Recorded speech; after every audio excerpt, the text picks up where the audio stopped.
The case has garnered renewed attention because of the several recently released TV series, including the Netflix show Monsters. Now, George Gascón is giving it another look. Fox 11's Hal Eisner joining us live with what the DA is saying. Hal. And what the defense attorney is saying as well. Mark Aragus here just a few minutes ago telling us that last year he asked the DA for a review of the case, trying to maybe get a resentencing of it.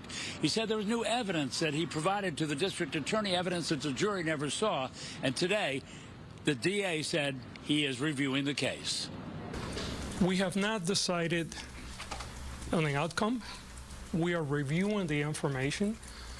But I think it's also important that we recognize that both men and women can be the victims of sexual assault.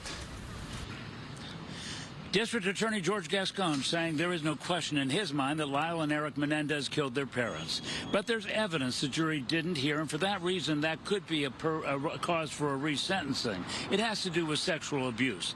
Back in 1989, this was a sensational case in which the public was largely of the opinion that the Menendez brothers were greedy, killed their parents for gain. But the defense had contended Lyle and Erik were victims of sexual abuse by their father, Jose. The two were convicted and sentenced to life without the possibility of parole. There have been unsuccessful appeals over the years, but last year, as we said, Attorney Mark Aragus tried to get a review by the district attorney. He said that the brother's cousin died, and about 9 years ago, they found in his belongings a letter written by Erik detailing the abuse.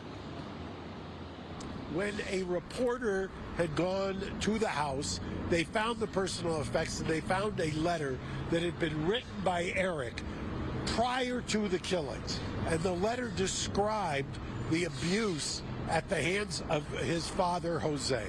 And it's basically gut-wrenching. We got this statement just a few minutes ago from the Beverly Hills Police Department, the investigating agency for the case.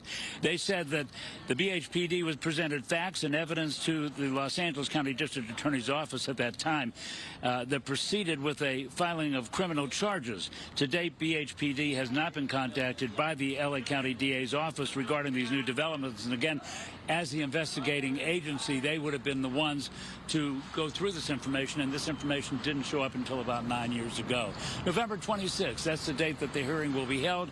The brothers have been behind bars for 35 years. Back to you in the studio. We will all be watching that one for sure, Hal. Thank you.